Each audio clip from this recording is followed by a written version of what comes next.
Welcome to The Hustle with your host, myself, Ben Anderson. Today, a special guest, my brother from another mother, Drew D'Angelo. I must give this guy his dues. An investor, a philanthropist, the star of a TV show on Bravo, Real Estate Wars, changing the game for moguls, developers, and realtors alike. Welcome to the team and the family, my boy, Drew. How you doing, brother? I'm good, man. How are you? Best day of my life, and I'm glad you're here. Yes, I'm glad I'm here too. I'm excited because we've been doing business together for a long time. Yes. We know each other very, very well. Yes. And today you're going to help my audience, my team, get to know you better. And really, you're going to help us get better because you have a lot of things to offer our team. From experience, from where you came from. But I want to highlight your hustle. I want to highlight what makes you different because this show's only for the creme de la creme, people who understand the hustle, people who are thought leaders, people who have advice to give. So if you're in the real estate business, in the mortgage industry, in the business world in general, you must listen to this man. So tell us a little bit about what you're doing today. So today, you mean as far as like just today, or you mean in as far as my career is concerned? Tell us where your career's at now. We'll back into how you got there, but I want us to give a highlight of the things you're doing on a macro level. So macro level, let's see, we've got apartment buildings being built. We've got multiple housing projects being entitled, developed. We've got flips going on. We've got sales going on. We've got a sales team that we have that is, we're building the brand for. We're trying to coach all of our agents to be superstar agents and inspire them because that's the main focus of leadership, right? Is not to manipulate, but to inspire. And that's really what our goal is. And so we're just busy as can be. And for someone that's been in the development business for 19 years, yes. How old are you? I'm 40. Okay, so someone that's almost half his life been in this business to 5 years ago take a leap into building this mogul, this franchise that now is recognized as like an international brand, has been on a television show. I want to back into the journey and the belief system that you must have in order to get there. So tell us the background. Give me your first job. Where did the DD Drew D'Angelo brand start? Wow. So my first job was at Boston Market in Corona Del Mar. I washed dishes at 14. And I had a work permit, and I hated it. 14? Yeah, 14. I had a work permit, and I absolutely hated it. I think I got fired from that job because I wouldn't debone chicken, and so to this day I don't eat chicken with bones in it. It drives me crazy. And then at that point, it was kind of like, I always worked, right? I always wanted to make my own money. I always wanted to do my own things. I always had this sense of wanting to do more. Right? Because my dad and my mom, and I was fortunate enough to have two sets of families, a mom and a stepdad, and a dad and a stepmom. So they both were hardworking people, and they both instilled in me that you've got to work for what you want. And I just never stopped. And I worked all the way through college, didn't graduate, elected to drop out of college and actually get into teaching tennis.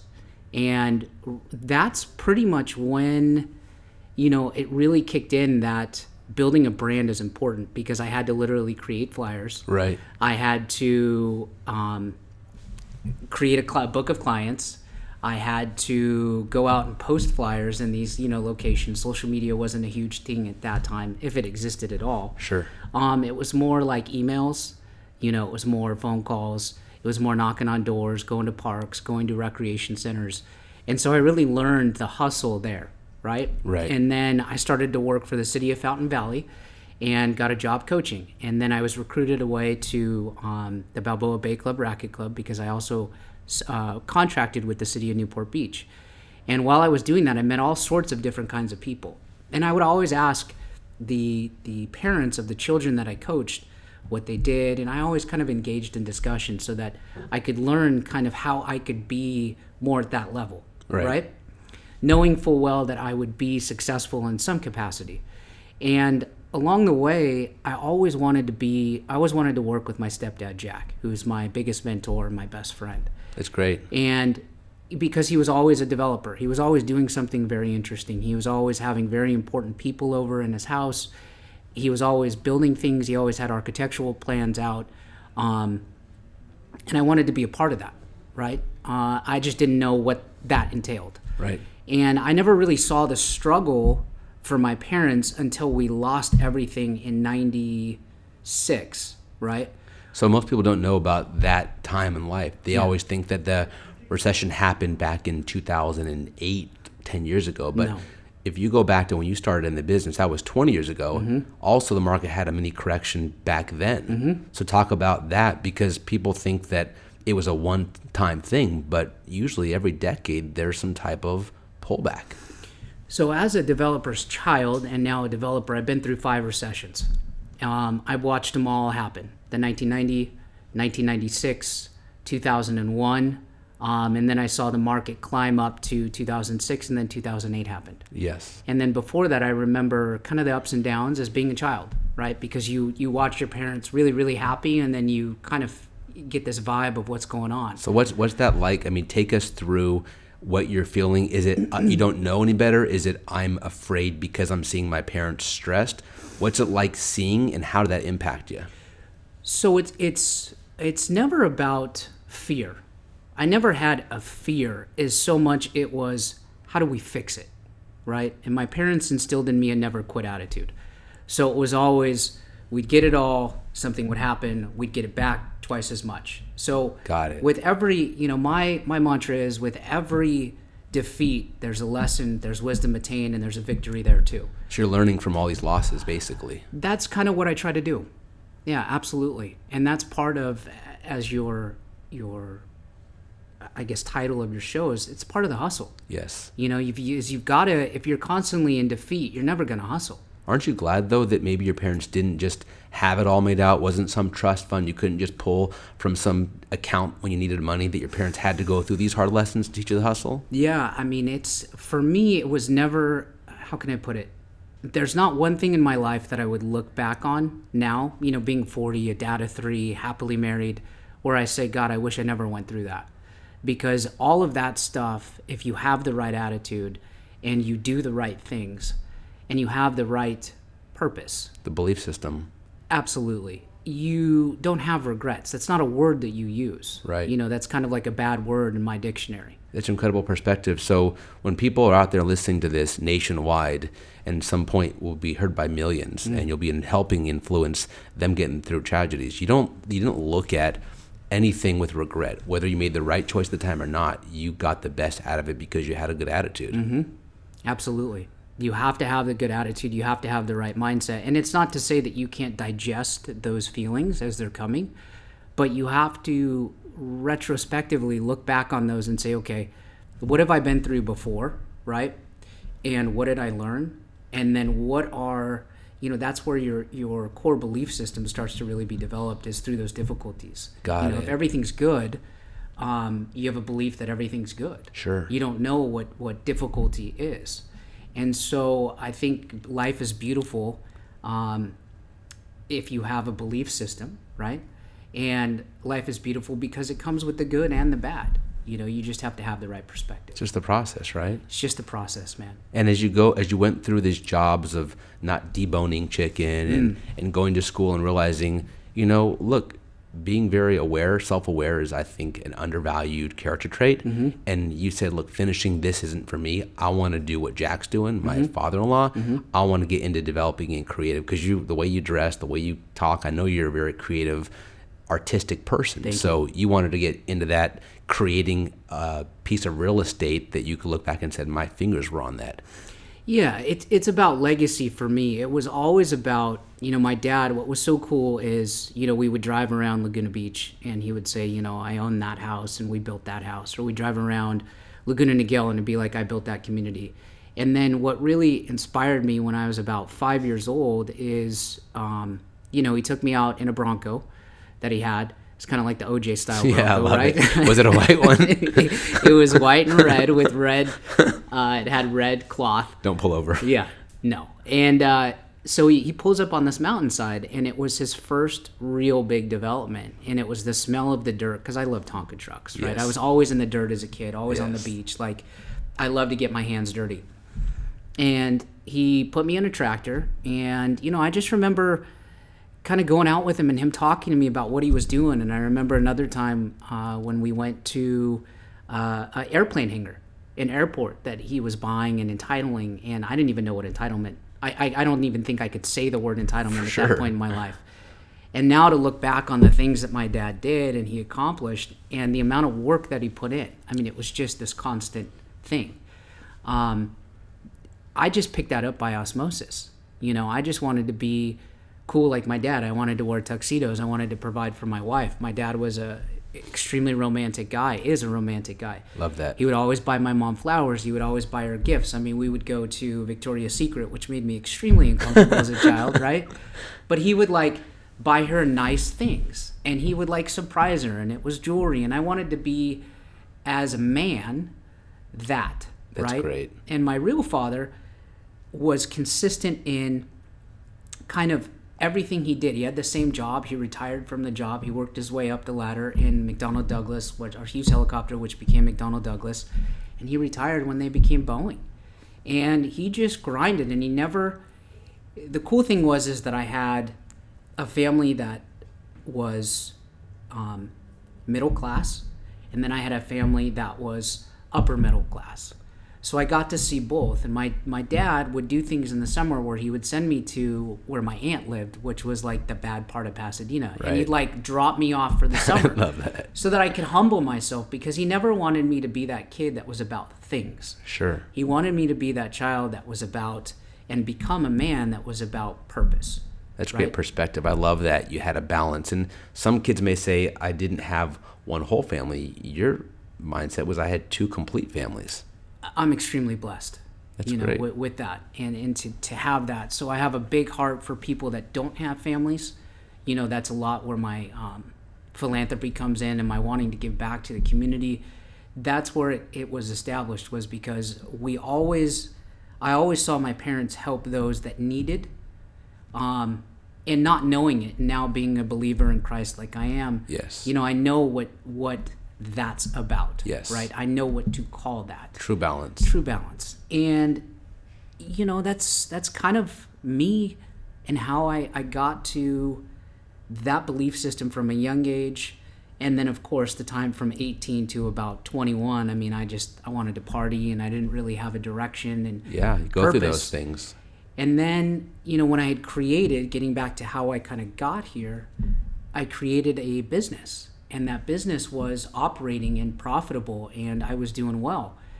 And I remember my dad telling me one day, hey, actually it was another developer who I was coaching, his son and him. He said, I'm looking for an assistant/assistant project manager. And I called my dad and I said, what do you think of this? He said, well, you run your own business. Let's see if you can learn how to run mine. You're going to be my assistant.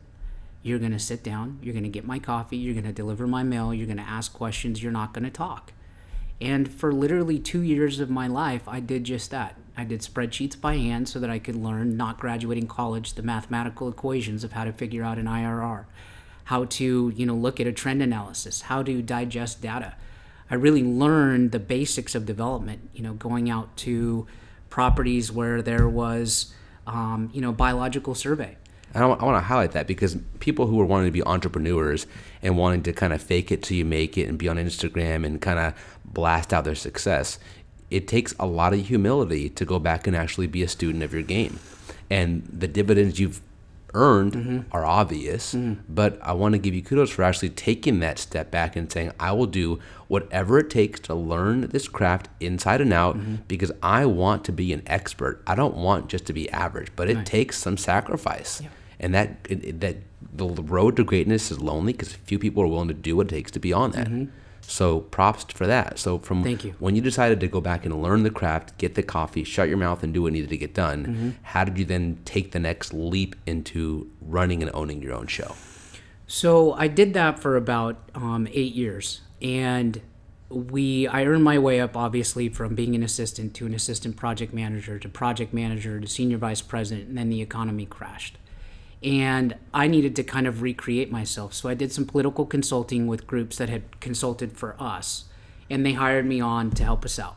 And that was a very nice thing of them to do, because at that time I was newly sober, right?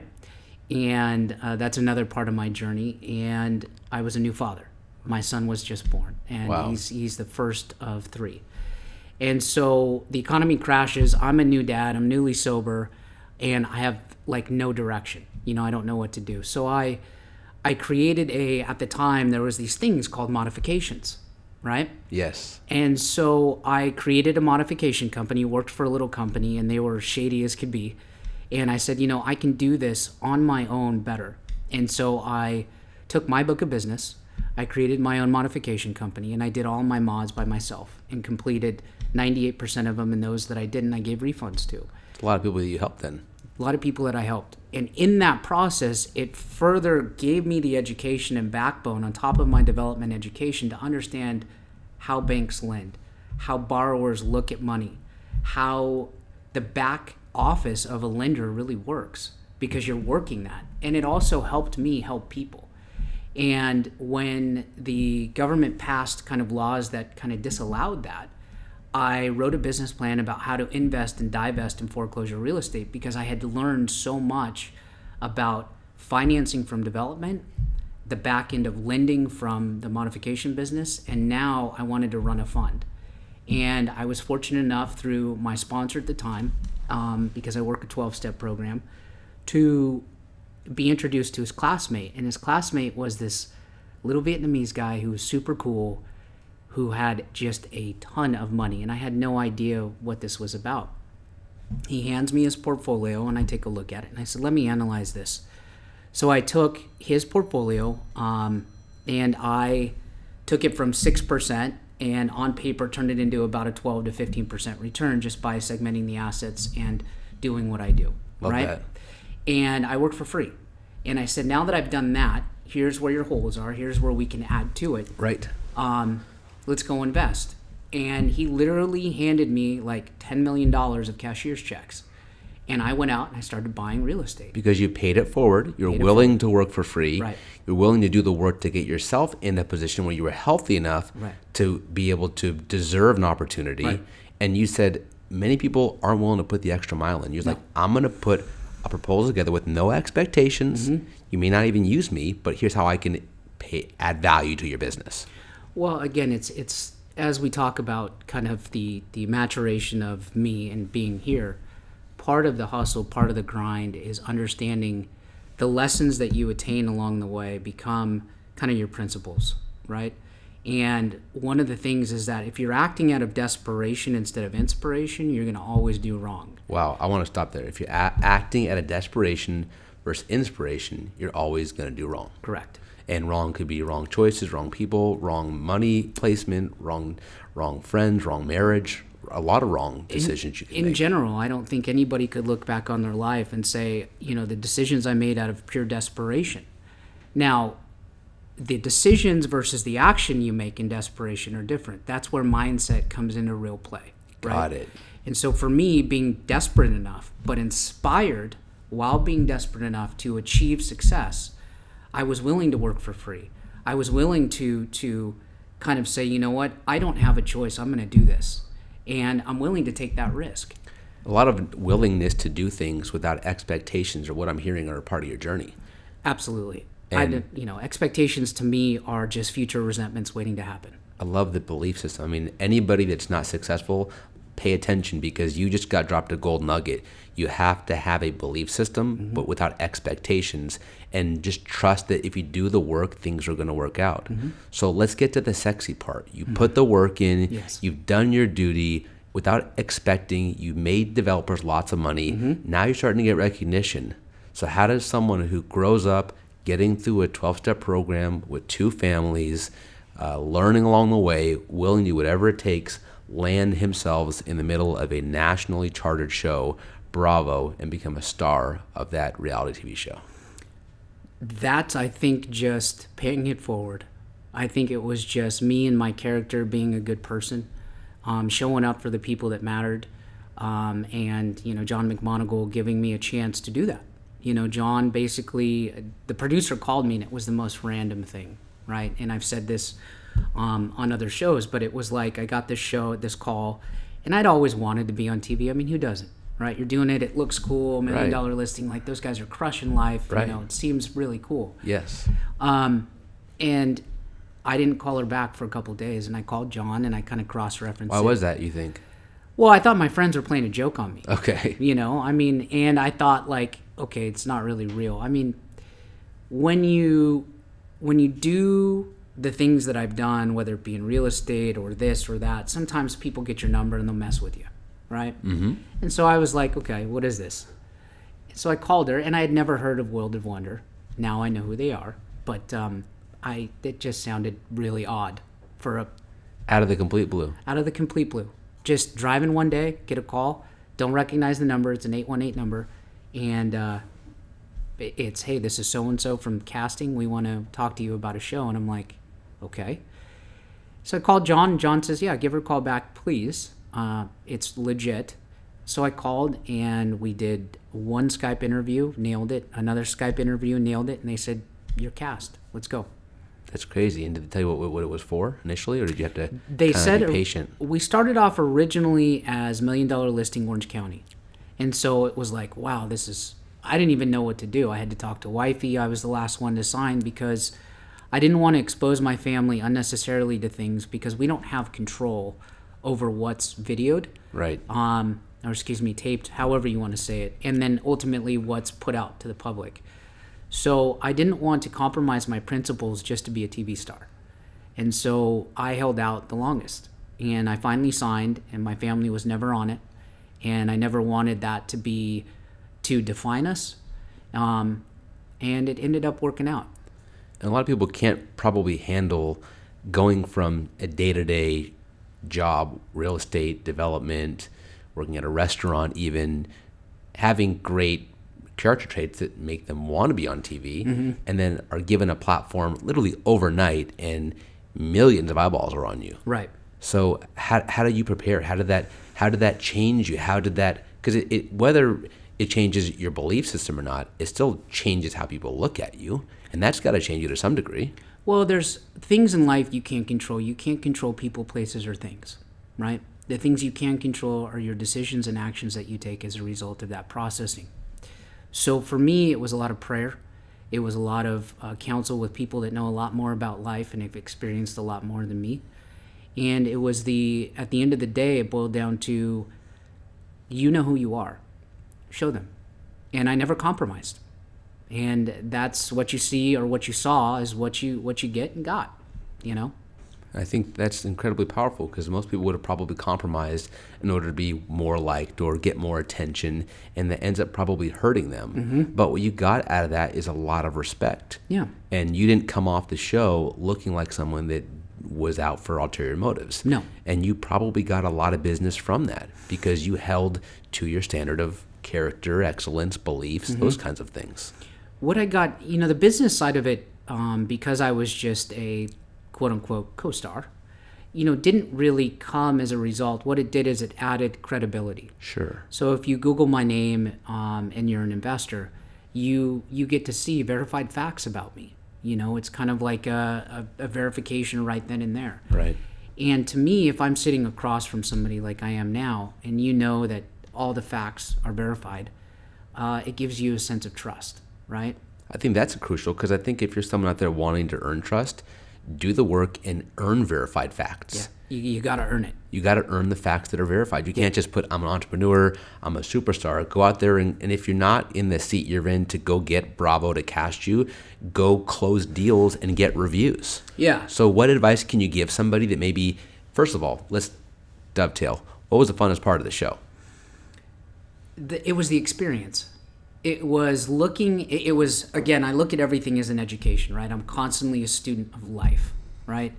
I don't know it all by any means. And so watching that process of how they develop something, and then watching how they edit something, and also being a part of these houses, that were just these amazing monsters. assets. Tell us about the houses you were in. 20, 30, $40 million houses. Yeah, there have been some incredible, and a lot of it, we filmed for a whole year.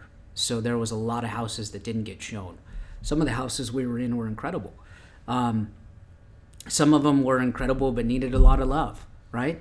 But just being a part of something where there's that much money going into one asset is just insane. Insane. Yeah. So great time. That was a great experience. if someone's not Cats on Bravo and they do want to get their name out there and they do want to be credible, what advice can you give a newer agent, a newer entrepreneur, a newer business person, because maybe they don't have the patience level you do. They didn't earn the patience. They didn't have the great example of family or friends. What are advices you can give someone? How do they take steps to be the next Drew D'Angelo? Well, thank you. That's an honor to hear that from you, and humbling at the same time. I think the best thing that you can do is ask people that are smarter than you, that have more than you. Ask them every possible question that you can and shadow them and learn what their systems are that they have in place. Success is a system, right? Whether it be a belief system, a system of organization, a system of prospecting, there's always systems that you need to have in place. And success, because it is a sequential thing, it's not an instant thing, unless, of course, you win the lottery, right? Right. You have to learn what those are. And, our team, for instance, what we have is they ask a lot of questions, and I try to pour into them that inspiration, and I try to pour into them those systems and ideas of how it works. But a lot of it, if you're beginning, is throw it against the wall and see if it sticks. Takes as many chances as possible, ask as many questions as you can, and you'll ultimately learn. You're going to get discouraged. Everybody does. Right. And I think my takeaway from what you're saying is success is a practice system. Just like working out a muscle, you have to practice your systems for making phone calls, for building a business, for managing a team, expectations, borrowers. It's all a practice. Nothing comes easy. Yeah. So take me down the road of, because you're very positive and I'm sure that comes natural to you, but not everything's always so great. And the lessons you learned through maybe either what you saw your parents go through recession-wise, or maybe through some of the nerves of, am I going to get that second or third call back? How do you get yourself, the hustle's about how do you get yourself going when the going gets tough? So what are the things you turn to when you're at your darkest days? I lost that listing, that deal fell out of escrow, I didn't cash that commission check, because you can make $100,000 on a deal, you can make nothing on a deal. So when that deal comes to nothing and you lose it, or you didn't get called back for that listing appointment, how do you get yourself going again in those dark times? One word: gratitude. That's it. If you're going through a tough time, sit down and do a gratitude list. Write out all the things that you're grateful for. Focus on those things. Meditate on those things. The other thing for me is I've matured as a man, as a father, is I have a belief system, obviously, like I said, in Christ. Oh, wonderful. So the promises of the Lord are spelled out in writing. That's great. If you believe in those promises and you buy into, again, that belief, whoever your God is, right? I'm non-discriminatory in all capacities, but buy into something that's more than you. If you get wrapped up in yourself, you're going to get lost in yourself. If you get wrapped up in the positive things that are around you that you have no control over, you're going to produce positive results.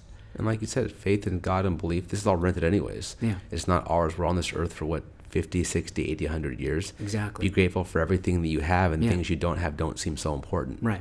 That's what I'm hearing you say. Yep. Let's talk about how great of a family person you are. We have kids. We've shared stories together for lots of times. I got to know you. I've seen pictures of your family forever. Beautiful family and kids. Thank you. Likewise. So and thank you for that. How do you manage being dad, coming home from work? Because you're not a clock puncher. Nope. How does someone getting in the business manage expectations at home, happy wife, taking her shopping, Victoria's Secret, like you mentioned, and being a good example for the kids, and how do you do it all? That's a great question that I don't have the most genius answer for. I can say that I'm blessed enough to have a wife that is the power behind my punch, who understands, who has been, I'm able to work from home. So I spend a lot of time at home. I have an 18-month-old, so he sees me constantly. My kids, I'm there to pick them up. I'm there to drop them off. I don't go into an office because that's just the way I was raised in business. Is I'm able to focus, have a purpose, and do my things from home. And when I need to be out, I need to be out. It's still very difficult for me to find that balance where I'm not at dinner texting, working a deal, hard prospecting. It's very difficult for me, and it's this evolution, right? That's kind of my next level of what I really need to work on, is being able to stop and focus on what's really important, because without my family, that's a large part of my purpose. I have to be able to pour into my legacy in order for it to be a legacy. That's powerful. You have to pour in your legacy in order for it to be a legacy. You have to feed your kids good information, good examples. Yeah. I love the fact that you're like, I'm doing great. I've got all these exciting projects going, but I haven't figured everything out yet. No. I'm still working on the balance. Yeah. It's hard for me too because, in one hand you want to provide for the family and be like, this call could be X amount of commissions. Correct. But I know you need my attention. So it is a balancing. I haven't figured it out. I'm glad that I'm not the only one, that you are in the same boat I am, and with the 3 kids and the wife and having to juggle it all. I think once you get to a certain level of success, which you are there, but we all have this kind of innate thing. We all have a number in mind, right? Mm-hmm. I think if you're like a Richard Branson or some guy like that, where you can go to the Caribbean and chill out, and veg out, and you have your system again in place where your company is operating. It's a little bit different. When you are kind of the lifeblood of your company, right, where everybody's looking to you to produce and inspire and do those things, it becomes inclusive of your family. It becomes difficult. So yeah, I mean, it's a again, a learning experience. Maybe it's just a sacrifice that they have to make in your time in order to get to the point where you can be Richard Branson, because I believe, based on what I've seen here, that you will be that Richard Branson of real estate. No, I appreciate that. I believe in a decade and 20 years, we're looking at, being on your island one day, having a cocktail and reading the Bible maybe, and just having a great time, whatever it takes. That's the goal, man, is to be in a situation where, my main goal is not like, hey, I want these things, right? It's I want this feeling. And a lot of when you're hustling and grinding is don't seek a goal, seek a feeling, right? How do you want to feel? If you eliminate all the BS in between that, right? Then if you're seeking that feeling, like I want that feeling of when I get a $100,000 check. If you don't know what that's like, okay, what's a $5,000 check? What's a $10,000 check? Yeah, build on it, right? Build on it. Yeah. Right? But what is that feeling that you imagine that you will have? And if you're constantly seeking that feeling, you're now in what's called search mode, right? And if you're constantly searching for that, then you're striving for that. And then what you don't realize you're doing is you're hustling. And that's what you're supposed to be doing. Right. So if you hustle with the right belief system, the right perspective, with the right balance, everything will end up working itself out. It usually does. Usually does. Yeah. This has been incredibly powerful. I've learned a lot just about how your mind works, and it's a brilliant, genius perspective on life. Thanks, man. Beyond that, you're a giver. You support causes. How can we support your causes, and how can we follow you? You can check me out at Instagram at Drew D'Angelo. You can check my my team out, which is what I prefer you to do, which is _HD team. On Instagram, you can check us out at www.thehdteamrealestate.com. And that's pretty much it. Powerful, man. You guys, if you're not doing it at this level, follow this man, watch this man. He's going great places. He has the hustle. Thanks for joining, family. I'll see you soon. Love you, man. Thank you. Love you too, brother.